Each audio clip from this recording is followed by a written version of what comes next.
All right. All right. I'm going live now. Welcome to Tommy Knows Best Sports Podcast. Today, I'm going to talk about the Bruins, just the Bruins, because there's no other sports really to talk about right now. The Celtics are on the All-Star break, and it's been like a Bruins weekend. So I'm going to talk about the Bruins. Since after All-Star break, the Bruins have been on a 4-game winning streak. How about that? They've been on a 4-game winning streak. Swayman and Omak have been playing really good after All-Star break, and the whole team's been playing good. And on Saturday, they got Jake DeBrusque back, and they got their full lines back. They have all 4 lines back to normal besides Thomas Nosak on the 4th line. And we're gonna talk about the Bruins, how they've been playing. The power play has been good. They're playing good on defense, but with the trade deadline coming up, they need a defenseman to help out on the blue line. And we're gonna talk about this right now because I have an article by 98.5's Hockey Insider, Ty Anderson at 98.5 The Sports Hub. I have an article, and they're going to do a trade with the Columbus Blue Jackets to get Vladimir Getchachov. And all this has to clear waiver and clear salary and stuff. And what do you think the Bruins should give up? I want to know who the Bruins should give up. Maybe you go down to the Providence Bruins. Maybe you give up Mike Riley. And maybe you give up one of their young forwards. You don't want to give up Fabian Lazelle because I have Providence friends that go to the games. And Fabian Lazelle's like the next David Pastrnak. So you don't want to give him up.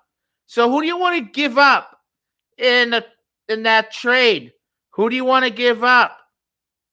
Because, I don't know, Mike Milbury said in an article and said on Thursday you give up Swayman. Do you give up Swayman because his value's cheap and he's in his rookie contract? Do you give up Swayman? I want to know what you guys all think about this. Drop into some comments. I'll answer. This is a Bruins podcast today. A hockey podcast for all my hockey heads. Hockey podcast. Subscribe to my YouTube channel. Right now, this is a hockey podcast. I want to talk Bruins. And like I said, they just got to keep playing good. But like I said, they need a defenseman that can help out on the blue line. And they need tough and physical right there. And that's a good trade to do with Columbus if you were the Bruins. And I want to know what you guys all think about how the whole team's been playing under Jim Montgomery this year. To me, they're playing really good. Started the year with some key injuries, and they found ways to win. Start out hot and fresh. They're number 1 in the NHL. And I want to know when the trade deadline comes. I want to know about the playoffs. Because right now, this Bruins team is a Stanley Cup team. They're on my bets. And they're plus 450 to win the Stanley Cup. If you guys all gamble and you guys want to go to Encore or Seabrook to play some bets for them to win the Cup, plus 450. And I have money on them to win the Cup from both places. And the Bruins just got to keep playing good. This is the time. This is the year. This is the team that has to win the Cup. Because Bergeron and Krejci right now on their way out. On their way out after this year. And you don't know what you're going to do with centers neither at all. And it's funny how the Islanders got Bo Horvat. And still, the Islanders couldn't do anything against the Bruins when they got him. And yes, the East is loading up because Toronto also did a 3-way trade. And they got Ryan O'Reilly from the St. Louis Blues. And Toronto's loading up.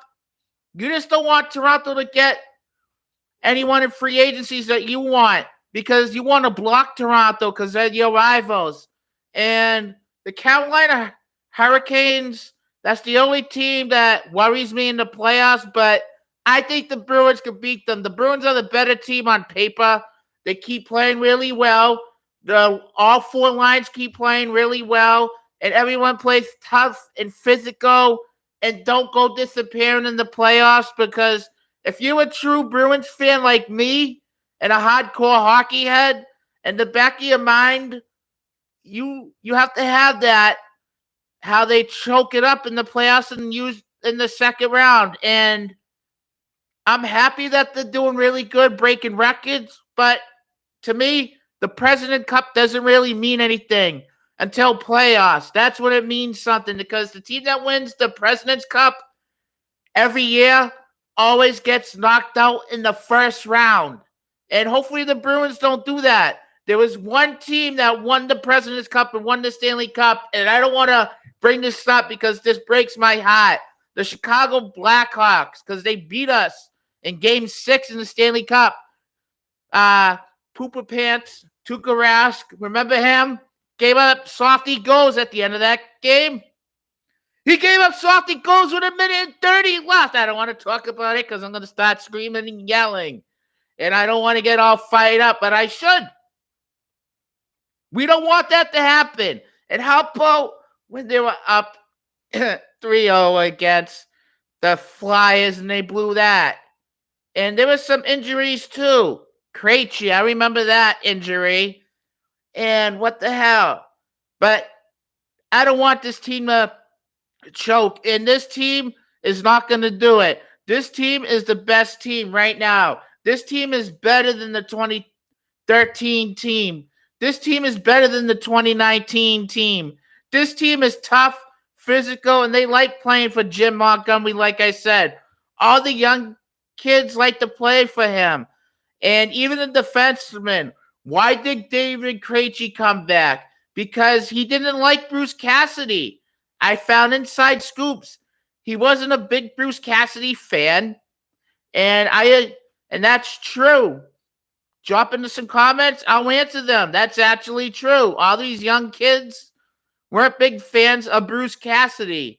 And that's why there had to have been a coaching change. But Bruce was a good coach. But like I said, to these young kids, they didn't really look up to him.